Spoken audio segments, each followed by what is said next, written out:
Mari kita bangkit berdiri. Kita akan lagu bacaan yang kedua. Silakan.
Kenapa mainnya mau tersentuh? Saya melihat dia menangis. Nangis karena ingat lagu drakor. Puji Tuhan, pasti menangisnya karena tersentuh ya. Yang gitu, menghayati lagu yang dinyanyikan ya. Kita memuji Tuhan bukan hanya sekedar mangap-mangap, sekedar tepuk tangan, tapi ada sesuatu yang mengalir di hati ya. Ekspresinya bisa kalian menangis, bisa kalian bersuka cita, jingkrak-jingkrak, angkat tangan, apalagi goyang-goyang badannya ya. Jadi jangan cuma nonton konser Blackpink aja kalian goyang-goyang, tapi memuji Tuhan kita bisa bergoyang ya. Itu saudari Adelia. Hari ini kita mau belajar tentang mencintai. Love your Bible. Apa artinya Arjuna? Apa boleh? Sabar. Ini mah gampang banget, aku gak usah lihat buku loh. Ini kata-katanya kata-kata yang bukan kata-kata sulit. Love your Bible. Ya, cintai. Sudah mencintai Alkitab? Pertanyaannya, punya Alkitab nggak? Di mana? Oh, nggak di HP. Kalian ngomong cintai Alkitabmu, tapi nggak ada aplikasi Alkitab di handphone. Di rumah nggak ada buku Alkitab. Percuma mau mencintai siapa? Ya. 2 Timotius 3 ayat 15 sampai 16. Masih menangis aja, masih busuk ya? Itu Ibu Sutina Ciri. 2 Timotius 3 ayat 15 sampai 16. Kalian nyanyi lagi kamu nangis nggak? Senang kalau melihat itu, berarti ada sesuatu yang disentuh. Ingatlah Maria Hermawan bahwa dari sejak kecil Arjuna, engkau sudah mengenal kitab suci, benar? Orang tua kalian ngajarin nggak? Ketika kalian sudah bisa baca, nih baca, ya, yang dapat memberi apa? Memberi hikmat. Percaya nggak? Kalian kalau rajin baca Alkitab jadi orang-orang pintar di sekolah. Nggak harus ranking 1, 5 besar, 10 besar, benar? Amin. Amin. Saya kaget, Rizka kemarin dapat nilainya bagus loh. Bener itu. Bukan aku, Kajian nggak dongkrak. Biasanya nilai, kamu nggak kan? Terus aku ya? Dia bisa sama loh nilainya sama Kelby. Bayangin. Ya. Arjuna aja kamu kalah itu. Kamu harus ngaca. Seorang Rizka. Rizka dapat nilai kajiannya nggak salah nih. Berarti sejak Rizka rajin baca Alkitab, Rizka jadi diberi hikmat kepadamu dan menuntun Feby kepada apa? Keselamatan oleh iman kepada Kristus Yesus. Jadi dari sejak kecil berbahagialah kalian punya orang tua yang sudah mengenal Yesus. Sehingga dari sejak kecil kalian diajari untuk baca Alkitab. Walaupun bacanya sambil ngantuk, sambil ogah-ogahan, dia ayat hafalan hilangi, nggak apa-apa. Dari kayak gitu loh, baca Alkitab untuk ayat hafalan, ayat 16. Segala tulisan, coba teman-teman perhatikan, segala tulisan yang diilhamkan Allah yang ada di Alkitab teman-teman semua memang bermanfaat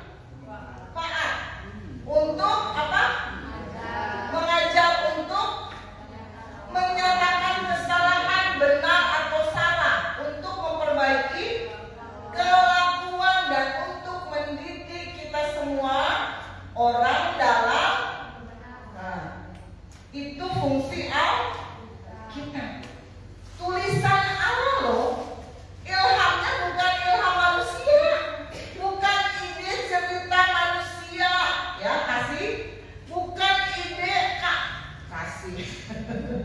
Bukan ide manusia loh Alkitab itu, tapi itu ilham dari Allah, ya, yang diperkenalkan sejak kecil. Makanya kalian nanti kalau kalian yang masih punya adik masih kecil, perkenalkan Alkitab, ya.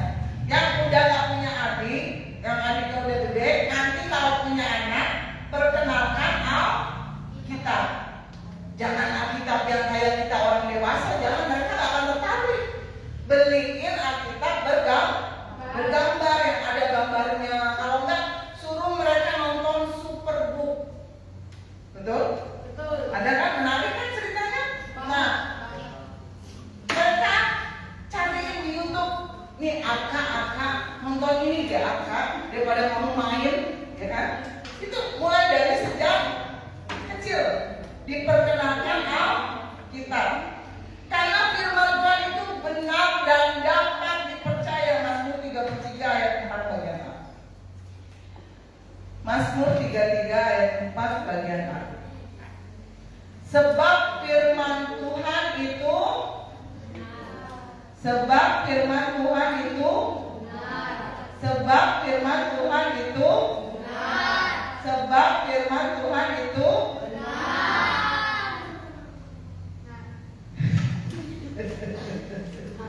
soalnya banyak ada yang ngobrol jadi sampai dia ngeliat. Sebab firman Tuhan itu pegang itu dulu. Firman Tuhan itu benar. Kenapa benar? Karena dapat dipercaya. Dari tahun ke tahun Alkitab ada, ya. Dicoba untuk dimusnahkan, dia tetap ada. Coba untuk dibuang, dibakar, di bumi, hanguskan, tetap nggak bisa. Penulisnya bukan dari satu macam kalangan pekerjaan. Ada seorang dokter, ada seorang raja, ada seorang pengusaha, ada seorang nelayan, seorang petani, tapi menuliskan satu tema yang sama. Nah, kita belajar. Coba buka Lukas 1 ayat 1 sampai 4. Di sini Lukas ini seorang dulu tuh tabib, kalau zaman sekarang itu dokter. Kayak adiknya Bunda Roni, dokter. Apa? Dokter. Kalau sakit pergi ke dokter supaya sembuh. Ada yang sehat, ada yang sembuh. Theophilus itu adalah seorang pejabat pada zaman itu, ya. Theophilus yang mulia, banyak orang telah berusaha menyusun suatu berita tentang peristiwa-peristiwa yang telah terjadi di antara kita. Jadi banyak orang berusaha menyusun gulungan-gulungan kitab. Ayat 2. Seperti yang disampaikan kepada kita oleh mereka yang dari semula adalah saksi mata dan pelayan firman. Jadi Alkitab itu ditulis karena adanya juga saksi mata. Ayat 3. Karena itu setelah aku menyelidiki, kalau Lukas itu seorang dokter, otomatis pinter lah ya, pinter. Segala sesuatu terstruktur kalau seorang dokter tuh ya. Dia menganalisa sesuatu. Nah, Lukas ini menyelidiki segala peristiwa itu dengan seksama dari asal mulanya. Lalu aku mengambil keputusan untuk membukukannya dengan teratur bagimu. Mungkin zaman dulu belum ada buku, adanya gulungan kitab kertas. Jadi nulisnya di gulungan-gulungan gitu. Ayat 4. Supaya engkau dapat mengetahui bahwa ini senada dengan ayat tadi yang kita baca. Segala sesuatu yang diajarkan kepadamu sungguh benar. Oh, kamu duduk di tempat Om Ferry duduk sih ya? Jadi terimparkasi katanya. Roh haleluya. Amin. Ya. Jadi Lukas berbicara bahwa firman itu sungguh benar. Nah,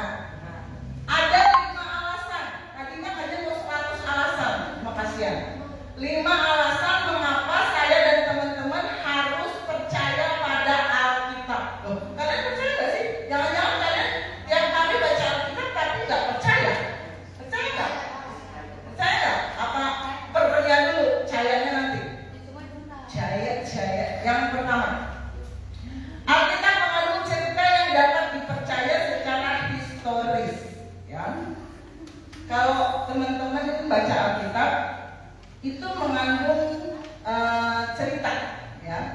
Kalau nanti kita ada berkat, ya, mau nggak kita bareng-bareng ke Israel? Yang bilang amin berangkat. Yang aminnya telat nggak berangkat. Amin.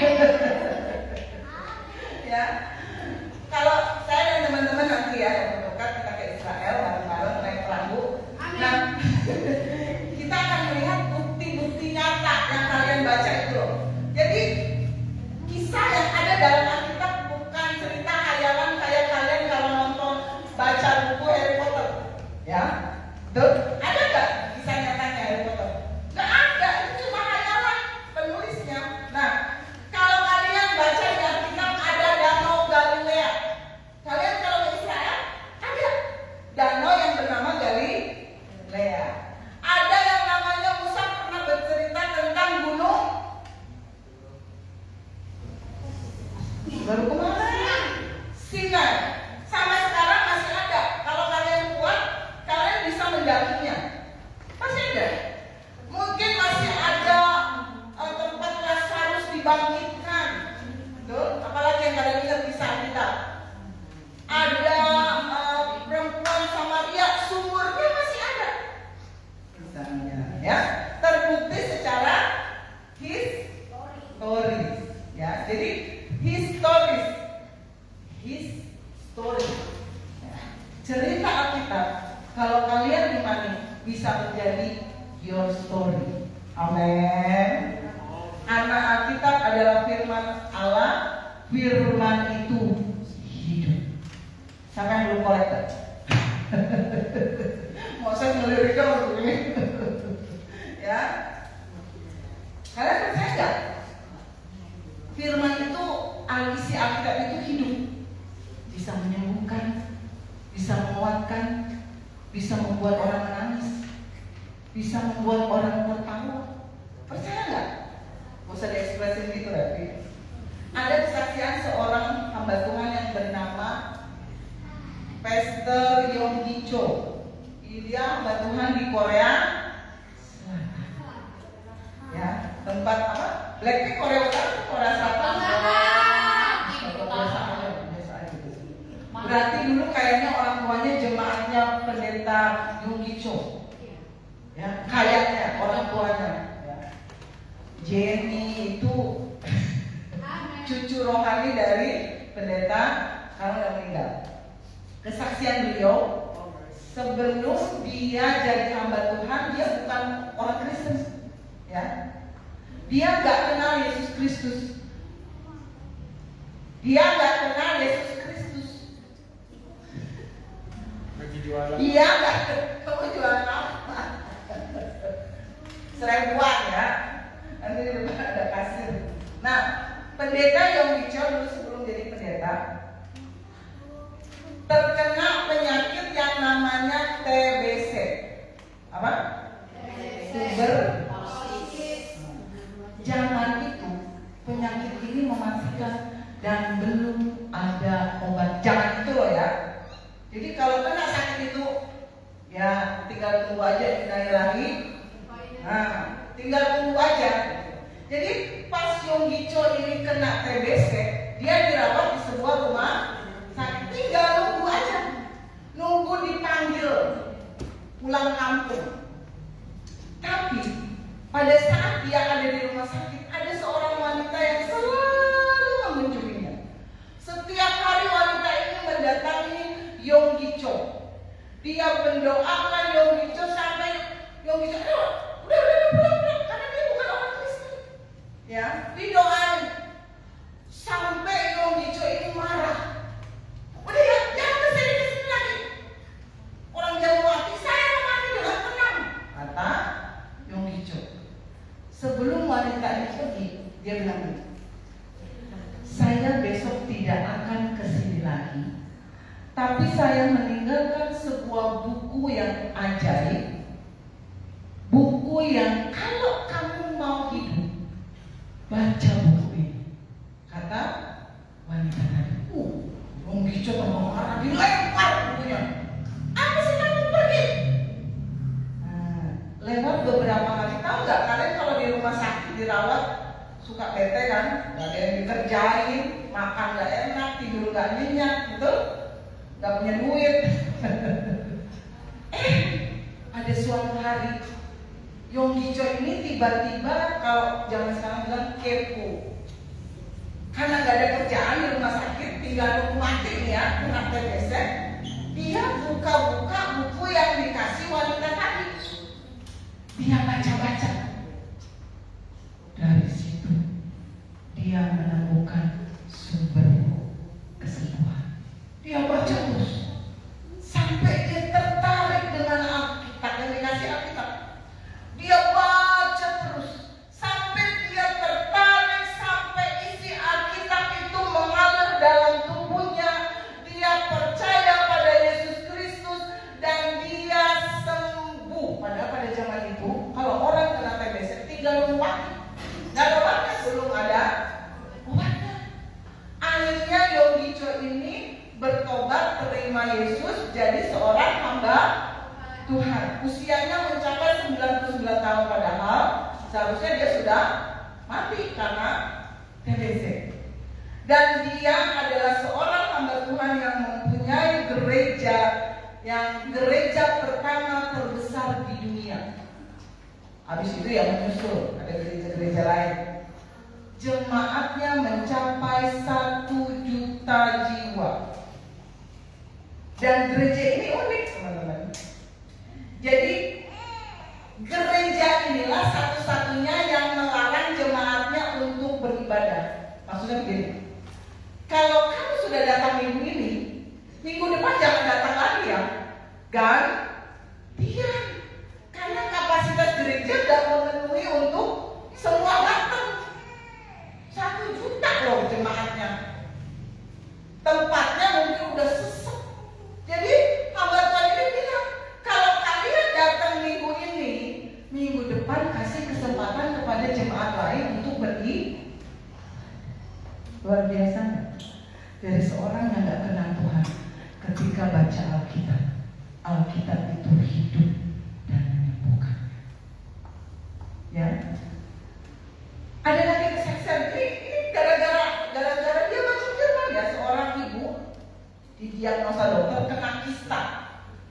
Ini penyakit perempuan, kista miom, ya udah ya, kista minyak kajian dulu kenanya miom. Nah ini seorang ibu ini kena miom, walaupun dia sudah punya anak 3, kata dokter, karena kistanya ini sudah menjalar, jadi kalau kistanya diangkat harus sama rahim-rahimnya. Padahal udah punya anak, sebenarnya nggak apa-apa, udah agak tua. Tapi dia percaya Tuhan kasih saya rema. Rema itu firman yang terus diimani dan jadi kehidupan. Akhirnya dia baca-baca Alkitab, ibu yang kena kista ini. Dia baca-baca sampai dia menemukan Matius 15 ayat 13. Coba. Dia baca-baca sampai karena kalau baca Alkitab terus tertarik pada suatu ayat, jadikan itu rema. Jawab siapa? Yesus. Setiap tanaman yang tidak ditanam oleh Bapakku di surga akan apa? Nih kayak gini, dicatat sampai dengan akar. Dia iman ini. Tuhan, kista ini anggaplah sebagai tanaman dalam perut saya. Dia beriman tanaman kista ini yang pasti bukan ditanam oleh Bapaknya di surga akan dicabut sampai ke akar-akar. Itu terus yang dia perkatakan setiap hari. Setiap hari dia bilang, setiap tanaman yang tidak ditanam oleh Bapa di surga akan dicabut dengan akar-akarnya. 1 hari berlalu, terus dia perkatakan, 2 hari berlalu, berminggu-minggu dia tetap perkatakan ayat ini. Sampai suatu hari dia buang air kecil. Teman-teman tahu apa yang terjadi? Itu pas dia buang air kecil, keluar daging merah kayak orang lahiran. Besoknya dia periksa ke dokter dan dinyatakan oleh dokter bersih. percaya kalau Alkitab itu hidup, ilham dari Allah, bisa menyembuhkan? Satu lagi kesaksian. Ada kesaksian seorang hamba Tuhan, dia dianugerahkan Tuhan hamil, ya. Ternyata dia hamil tapi janinnya terkena virus rubella. Aduh, apa itu? Jadi dia punya saudara, ketika hamil kena virus ini, dan virus apa gitu. Pas lahir anaknya, maka itu tuli sangat keterbelakangan mental akibat dari virus rubella. Ketika dia didiagnosa, ini hamba Tuhan yang terkena itu. Jadi pas hamil diperiksa, janinnya ternyata terkena virus rubella. Waduh, dia kalau pas khotbah tentang iman, aduh gimana saya mau ngomong Tuhan. Akhirnya dia bersepakat sama suaminya, tiap hari dia bacain 3 pasal untuk anaknya. Suaminya 3 pasal, dia 3 pasal dengan suara keras. Dia berkatakan firman, dibacain terus sampai dia menemukan Yohanes 3 ayat 31. Apa yang dia baca ini rema. Jadi kalian kalau ada masalah, baca Alkitab. Siapa yang datang dari atas adalah di atas semua. Siapa yang berasal dari bumi termasuk pada bumi dan berkata-kata dalam bahasa bumi. Siapa yang datang dari surga adalah di atas semua. Wah, dia dimana? Tiap hari dia berkatakan, hai anakku, engkau datang dari atas. Dan siapa yang dari atas? Engkau di atas segalanya, di atas virus, di atas bakteri, di atas kuman, di atas rubella, rubella, semuanya di atas segalanya. Itu dia perkatakan terus tiap hari sampai dia melahirkan. Ketika dia melahirkan, suaminya nepuk bayinya. Puh. Terus dia ngomong, nangis.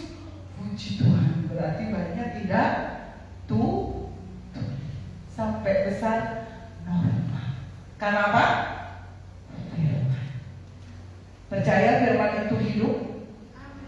Karena firman itu adalah ilham Allah. Firman berkuasa, anaknya lahir sehat, tidak cacat sedikit.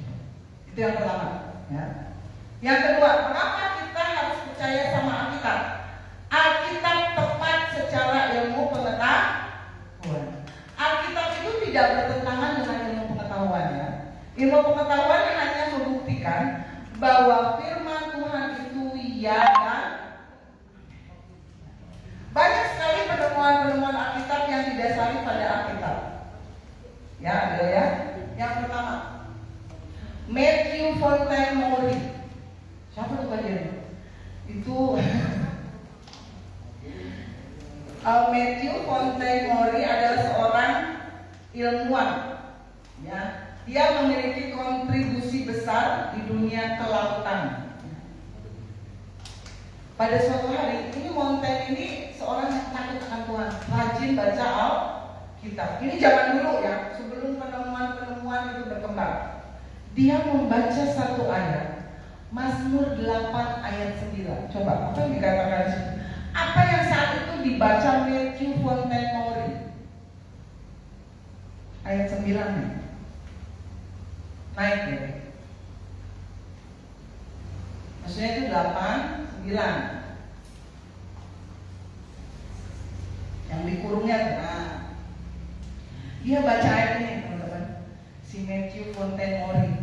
Burung-burung di udara dan ikan-ikan di laut dan apa yang melintasi arus. Dia teliti loh ayat ini.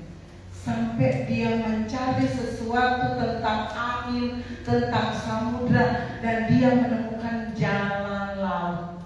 Dari ayat ini, ya, dia menulis buku tentang navigasi yang dipakai oleh seluruh angkatan laut Amerika Serikat sampai sekarang. Masih belum percaya? Kalau firman Tuhan itu tepat secara ilmu pengetahuan? Percaya nggak? Yang kedua, bukti ya. Kalau firman Tuhan itu nggak bertentangan dengan ilmu pengetahuan. Dr. William Harvey pada tahun 1682. Kalian masih di mana itu? Di alun-alun di bawah kolongnya. Dia seorang ahli bedah di Inggris. Siapa namanya? Dr. William. Ya. Dari ayat Imamat 17 ayat 11. Dia menemukan sesuatu, teman-teman. Ya. Imamat 17 ayat 11. Dr. William Harvey ini menemukan sesuatu. Karena nyawa makhluk ada di mana? Ada di dalam darahnya, dan aku telah memberikan darah itu kepadamu di atas mezbah untuk mengadakan pendamaian bagi nyawamu, karena darah mengadakan pendamaian dengan perantara nyawa. Dia teliti ayat ini sampai dia menemukan adanya sirkulasi yang membawa oksigen dan makanan ke seluruh tubuh. Pada zaman itu ini penemuan yang luar biasa. Kalau sekarang kalian udah tahu kan? Ya. Kalau sekarang udah tahu. Tapi pada zaman itu penemuan Dr. William ini bahwa sirkulasi yang membawa oksigen dan makanan ke seluruh tubuh, yaitu darah. Ini penemuan luar biasa pada waktu itu. Ini terobosan besar yang dilakukan oleh Dr. William. Bukti berikutnya, tahun 1519, itu Randy masih di awang-awang, masih di atas pohon pisang. Ada seorang pelaut bernama Ferdinand Magellan. Apa Rizka? Ferdinand, bukan Magellan. Ferdinand Magellan. Ya. Dia seorang pelaut. Pada zaman itu 1519, orang percaya bahwa bumi itu datar. Kalian sekarang percayanya apa? Bulat. Tapi pada tahun itu 1519, orang percaya bahwa bumi itu lempeng, datar. Dan dari ayat Yesaya 40 ayat 22, Ferdinand Magellan membaca ayat ini, dia membuktikan bahwa bumi itu berbentuk bulat. Baca coba baca Yesaya 40 ayat 22 katanya. Coba baca 1, 2, 3. Dia yang meletakkan di atas bulatan bumi yang bentuknya seperti bala. Dia yang membentangkan langit seperti kain dan memasangnya seperti kemah kediaman. Coba agak semangat kalau baca kita. Dia yang berkata di atas bulatan bumi. Coba agak semangat sedikit. Coba kayak anak paskibra. Betul? Emang kalau paskibra ngomong begitu? Dia yang berkata di atas bulatan bumi. Oh, langsung dibalik. Dia yang berkata di atas bulatan.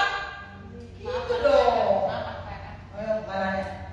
Jadi ayat Alkitab ini bilang bahwa bulatan bumi berarti bumi adalah bulat. Jadi pelaut Ferdinand Magellan yang pada saat itu orang-orang percaya bumi itu datar, dia mengelilingi bumi. Teorinya gimana? Kalau kita berangkat dari sini terus lurus, maka kita akan kembali lagi ke sini, betul kan? Teori bahwa bumi itu bulat. Jadi kalau kalian berangkat misalnya mau keliling dunia dari Haugelis, kalau kalian nggak miring kiri miring kanan terus aja, pasti akan kembali ke Haugelis. Dan dia buktikan. Jadi Ferdinand ini dia mengelilingi dunia dan dia bisa membuktikan bahwa bumi itu. Amin. Jadi dari beberapa cerita tadi membuktikan bahwa ilmu pengetahuan tidak bertentangan dengan Alkitab. Ilmu pengetahuan membuktikan kalau Alkitab itu benar dan bisa dipercaya. Tapi kan masih ada yang belum terbukti. Oh lihat, nanti seiring berjalannya waktu kita akan bisa membuktikan bahwa ilmu pengetahuan akan beriring, berkembang. Mungkin nanti Rizka nanti menemukan bahwa Besti bisa menyembuhkan penyakit kanker kalau diminum sehari 3 kali. Siapa tahu? Langsung kaget kaya raya pergi ke Israel. Siapa tahu ya? Nanti Maria menemukan kalau jahe itu bisa menyembuhkan tantrum. Ya, siapa tahu nanti kalian kan calon pemimpin di bangsa ini.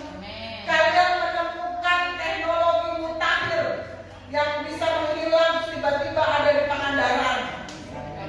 Ya enak kalau gitu ya Bu. Kita mau ke Pangandaran, sering ya. Kalian buat teknologinya. Yang berikutnya, nubuatan dalam Alkitab itu akurat. Teman-teman, nubuatan tentang kelahiran Yesus itu sudah ada dari abad ke-7 sampai ke-8. Ya. Coba Yesaya 7 ayat 14. Ini ayat kemana? Yesaya 7 ayat 14. Ini sebelum 7 sampai 8 abad sebelum Yesus lahir. Ayat ini sudah ada. Coba Rizka baca Rizka. Ini nubuatan. Mau Enggak. boleh, mau asal jangan tidur. Yesaya 7 ayat 14. Ya. Sebab itu Tuhan sendirilah yang akan memberikan kepadamu suatu pertanda. Sesungguhnya seorang perempuan muda mengandung dan akan melahirkan seorang anak laki-laki, dan dia akan menamakan dia Immanuel. Sadar banget ya bacanya. Dia akan menamakan dia Immanuel. Ini sebelum Yesus lahir loh. Nubuatan ini. Kalian sekarang bacanya sebelum Yesus lahir dan sesudah Yesus lahir, kalian udah melewatinya kan? Ini sebelum Yesus lahir, ya sudah dinubuatkan tentang Yesus. Nah, Mika 5 ayat 2. Dan ini terjadi kan? Yesus lahir dari seorang perempuan muda, bukan perempuan tua kan Maria, betul? Maria itu muda kan di Alkitab, bukan nenek-nenek kan? Nah, itu membuktikan bahwa nubuatan dalam Alkitab itu tepat akurat. Mika 5 ayat 2. Ini nubuatan semua yang kita baca ya. Mika 5 ayat 2 coba kasih belum baca ya. Mika 5 ayat 2 nih. Benar ya? Coba. Mika 5 ayat 2. Tetapi engkau, hai Bethlehem Efrata, hai yang terkecil di antara kaum-kaum Yehuda, daripadamu akan bangkit bagiku seorang yang akan memerintah Israel, yang permulaannya sudah sejak purbakala, sejak dahulu kala. Nah ini nubuatan tentang kelahiran Yesus. Benar? Yesus lahir di Bethlehem? Terjadi? Benar kan? Ini nubuatannya sebelum Yesus lahir. Lagi Hosea 11 ayat 1. Kalian cuma ingin membuktikan bahwa nubuatan dalam Alkitab itu akurat, tepat, benar terjadi. Ketika Israel, Hosea 11 ayat 1 benar ya? Ketika Israel masih muda, kukasih dia, dan dari Mesir kupanggil anakmu itu. Jadi Yesus waktu lahir dibawa ke Mesir kan? Nah, benar. Coba terakhir Mazmur 34 ayat 21. Mazmur 34 ayat 21. Semua nubuatan ini terjadi loh. Mazmur 34 ayat 21. Yang 21-nya nih. Itu dalam kurungan 34. Nah, cari yang 21. Nah, ia melindungi segala tulangnya, tidak satu pun yang patah. Ketika Yesus mati di atas kayu salib, kalian ingat sebelahnya Yesus kiri kanan? Itu tulangnya dipatahin. Tapi Yesus tidak ada tulangnya satu pun yang patah. Betul terjadi. Jadi Alkitab itu nubuatan itu tepat, benar ya. Yang berikutnya, mengapa saya dan teman-teman harus percaya Alkitab? Alkitab memiliki kesamaan tema yang konsisten. Jadi temanya sama. Dari Kejadian sampai Wahyu. Anda tahu nggak? Alkitab itu ditulis bukan berbeda dari 3 benua dalam mencakup kurang lebih 1.500 tahun tentang penulisannya. 1.500 loh, nggak bisa disobok, ya kan? Kalian kan umurnya 70 tahun, ini 1.500, berarti berapa generasi? Alkitab itu ditulis dalam rentang waktu 1.500 tahun oleh 40 orang dari pekerjaan yang berbeda, dari asal yang latar belakang yang berbeda, dan Alkitab ditulis oleh berbagai macam profesi dari zaman yang berbeda. Tapi sama temanya. Apa? Tema Alkitab dari awal sampai akhir sama. Dia mau saya dan teman-teman diselamatkan. Itu namanya. Dia cari cara, karena dia mencintai kalian habis-habisan. Dia cari cara menyelamatkan manusia. Dia pakai para nabi, dia pakai penginjil, dia pakai hamba-hamba Tuhan, dia pakai 1.001 macam cara untuk menyelamatkan teman-teman semua yang ada di sini. Sampai akhirnya senjata pamungkasnya diluncurkan. Apa? Dia berikan anaknya yang tunggal supaya kita semua yang percaya tidak binasa melainkan beroleh. Itu tema Alkitab. Sama, semua penulisan sama. Kenapa? Untuk menyelamatkan umat manusia. Berikutnya, Alkitab bertahan melewati berbagai macam tantangan dan serangan. Oh, banyak yang mau nyerang Alkitab, yang mau musnahkan, mau bakar Alkitab banyak. Ini salah satunya, Yeremia 36 ayat 21. Yeremia 36 ayat 21. Coba Excel baca. Tetapi orang berdiam diri dan tidak membaca. Oh, Yesaya? Yeremia? Bener ya? Kamu Yesaya kan tadi kan? Raja Gubernur Yehudi mengambil gulungan itu. Lalu ia mengambilnya dari kamar pemutera yang sama itu. Yehudi membacakannya kepada raja dan semua pemuka yang berdiri dekat raja. Jadi yang diambil itu gulungan kitab, asal Alkitab. Ini ya. Jadi raja menyuruh Yehudi mengambil gulungan itu yang ditulis oleh Nabi Yeremia. Coba ayat 22, apa yang terjadi? Ayat 22. Waktu itu adalah bulan yang ke-9 dan raja sedang duduk di balai musim dingin. Ya, musim dingin. Sementara di depannya api menyala di perang. Apa yang terjadi di ayat 23? Coba perhatikan, Rizka. Ayat 23. Setiap kali apabila Yehudi menyelesaikan membaca 3-4 lajur, apa yang dilakukan raja itu? Raja mengoyak-ngoyakannya dengan pisau lalu dirusak semua, lalu dilemparkan ke dalam api sampai seluruh gulungan itu habis dimakan api. Jadi gulungan kitab ilham Allah yang dituliskan oleh Yeremia itu dikoyak-koyak, dilempar dalam api. Ayat 27 baca. Apa yang terjadi? 27. Sesudah raja membakar gulungan. Jadi ini usaha untuk memusnahkan Alkitab. Membakar gulungan berisi perkataan-perkataan yang dituliskan oleh Baruk langsung dari mulut Yeremia itu. Maka datanglah firman Tuhan kepada Yeremia begini, ayat 28. Apa yang dilakukan oleh Yeremia? Ambillah pula gulungan lain, tuliskanlah di dalamnya segala perkataan yang semua. Jadi Allah itu suruh nulis lagi. Tadi kan udah dimasukkan ke perhatian. Nah, Yeremia disuruh nulis lagi apa yang dibakar oleh raja tadi, disuruh tulis ulang. Hebat kan? Ayat 29. Apa yang terjadi? Sampai 30 ya. Coba Maria yang lawan baca. Capek. Ayat 30. Jangan nangis lagi. Baca Alkitab lagi. Yeremia 36 ayat 29.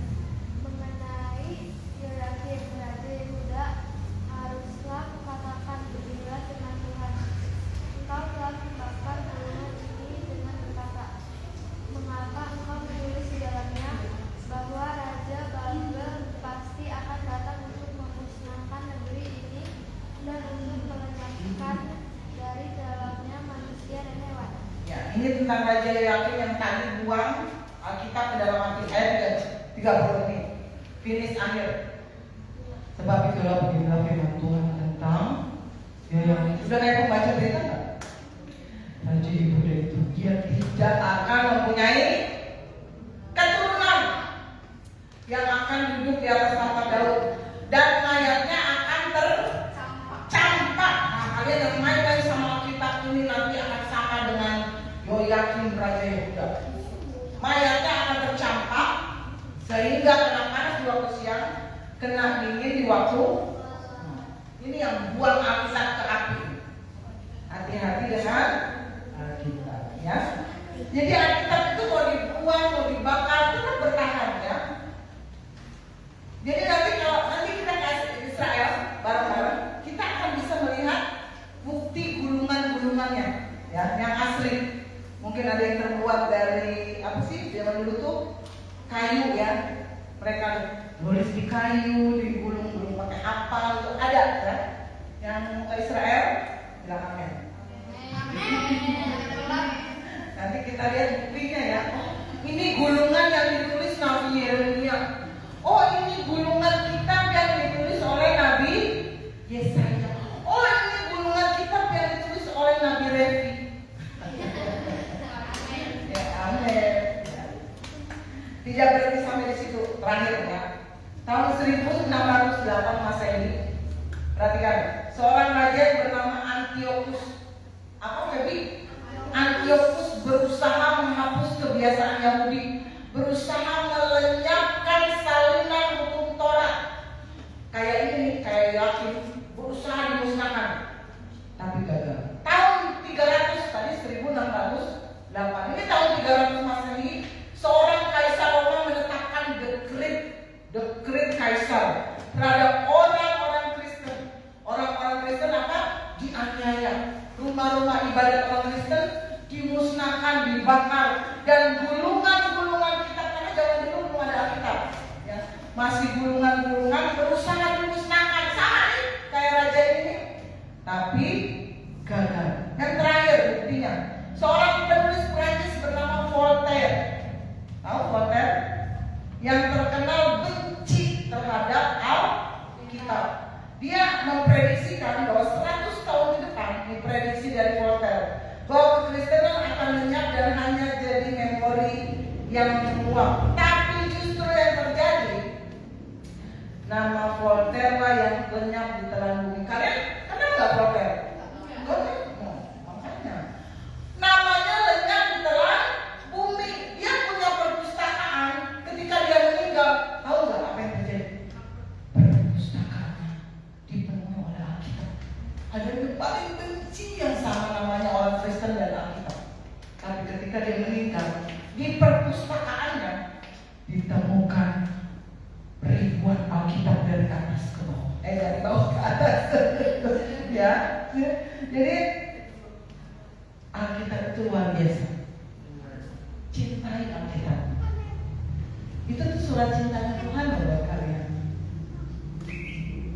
Kalau mau tahu cintanya Tuhan sebesar apa, coba baca di Alkitab. Betapa dia ingin saya dan teman-teman selamat. Dia lakukan berbagai cara. Alkitab itu surat cintanya Allah sama umat manusia. Mau dimusnahkan tetap ada, karena itu surat cinta. Ini membuktikan bahwa Alkitab bukan buku sembarang. Jangan main-main lagi sama Alkitab. Imani. Banyak orang sembuh ketika membaca ayat Alkitab. Banyak orang dikuatkan ketika baca Alkitab. Banyak orang yang dipulihkan ketika membaca Alkitab. Apa yang belum tergenapi sekarang? Suatu saat pasti digenapi. Yang belum digenapi apa? Kedatangan Yesus. Percaya suatu saat Dia akan datang jemput saya dan teman-teman. Amin. Ayat terakhir, Matius 5 ayat 18. Langit dan bumi boleh lenyap, tapi firman-Nya tinggal tetap. Ini inti ayat ini, ya. Satu titik pun tidak akan lenyap. Semua boleh berlalu. Apa yang kalian miliki akan berlalu. Ya, ilmu pengetahuan semua akan berakhir. Tapi firman Tuhan tinggal. Terhubunglah dengan Tuhan mulai malam ini dengan oleh Allah. Kalau kita baca Alkitab, itu kita lagi baca isi suratnya Tuhan Yesus buat saya dan teman. Nanti bagi berdiri. Firman Tuhan itu dasar hidup saya. Ya. Kita nyanyikan lagu ini dari rap ya. Mau nyanyinya semangat? Yang kamu kalau menangis nangis lagi nggak? Ada tisu nanti dikasih kan? Kalau Maria nangis, Maria kasih tisu. Kalau nggak ambil sendiri. Ya? Mau kau pegang tisu?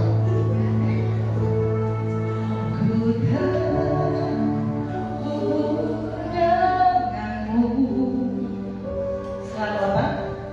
Selalu melekat di hati. Nyanyikan yang hebat. Firman-Mu itu ada hidupku.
Kalau kalian terhubung dengan sumber yang menulis Alkitab, maka ide-ide kreatif akan lahir dalam hidupmu. Ilham dari Bapa di surga akan hadir dalam kehidupanmu. Kau mungkin menemui jalan buntu dalam sekolah. Kau mungkin tidak bisa belajar dengan konsentrasi. Banyak persoalan yang kalian hadapi saat ini. Banyak masalah yang kalian alami saat ini. Tapi ingatlah, firman Tuhan itu berkuasa. Dia benar. Dia iya dan amin. Firman Tuhan yang akan menyembuhkan kita. Firman Tuhan yang akan memulihkan kita, mencerdaskan kita dalam situasi dan kondisi apapun. Firman Tuhan selalu cocok, selalu tepat. Terhubunglah dengan Tuhan lewat firman, maka kita akan melihat betapa dahsyatnya firman itu bekerja, betapa luar biasanya firman itu bergerak, betapa dahsyatnya firman Tuhan itu menghasilkan mujizat demi mujizat dalam hidupmu. Mujizat akan terjadi, kebenaran akan terjadi, kesembuhan akan terjadi, kemenangan, kelepasan akan memenuhi hidupmu mulai sekarang sampai selama-lamanya. Terhubunglah dengan Tuhan. Nyanyikan dengan iman.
Yang dia beritakan dari awal hingga akhir perjalanan dunia ini hanya satu nama, Yesus. Yang kita harus cari dalam dunia ini itu satu nama, Yesus. Sebab kepada Dia, kepada nama itu diberikan segala kuasa di bumi dan di surga. Dan Dialah yang diberitakan dari awal penciptaan sampai kepada akhir dari perjalanan dunia ini. Jangan mencari dunia, tetapi carilah Tuhan. Cintai firman-Nya.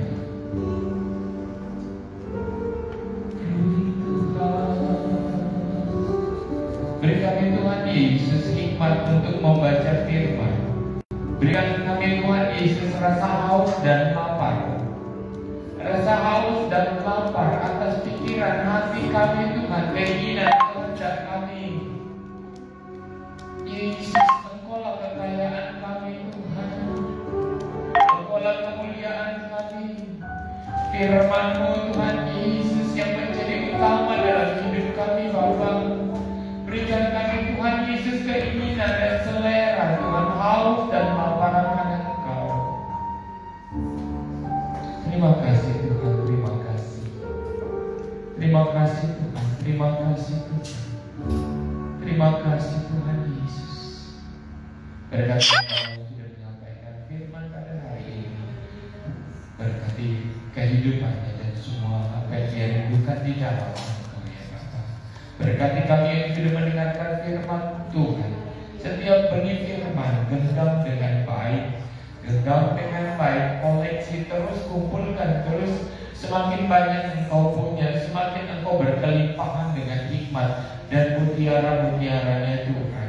Sehingga hidupmu akan mulia, agung dan ajaib. Lihat di hari-hari ke depan Engkau akan diberkati Tidak ada jalan yang susah. Semua akan dipermudah. Cita-citamu akan engkau dapatkan dengan penyertaan Tuhan. Semua dibukakan jalan, engkau akan diangkat dan menjadi terang dan menjadi kepala dan bukan ekor. Tidak ada kegagalan di dalam harimu, tapi engkau akan berjalan di dalam penyertaan Tuhan dan engkau akan diangkat tinggi dan menerima segala kemuliaan bintang-bintang atas kehidupanmu. Jangan engkau pernah menyerah, tetapi angkat terus, berlari terus kepada Kristus yang sudah menantimu di ujung harimu. Anak-anak muda yang diberkati Tuhan, pegang teguh nama Tuhan Yesus. Dia tidak akan tergantikan oleh apapun di dalam dunia ini. Gapai dia menjadi milik kepunyaanmu, milik pusakamu, menjadi milik kekayaanmu. Terima kasih Tuhan, terima kasih. Saya mengucap syukur. Mari terima doa berkat, angkat tanganmu. Tuhan memberkati engkau dan melindungi engkau. Tuhan menyinari engkau dengan wajahnya dan memberi engkau kasih karunia. Tuhan menghadapkan wajahnya kepadamu dan memberi engkau damai sejahtera. Jemaat yang dikasihi Tuhan, pulanglah engkau dalam persekutuan dalam kasih Allah Bapa, Anak Yesus Tunggal Tuhan Yesus Kristus dan Roh Kudus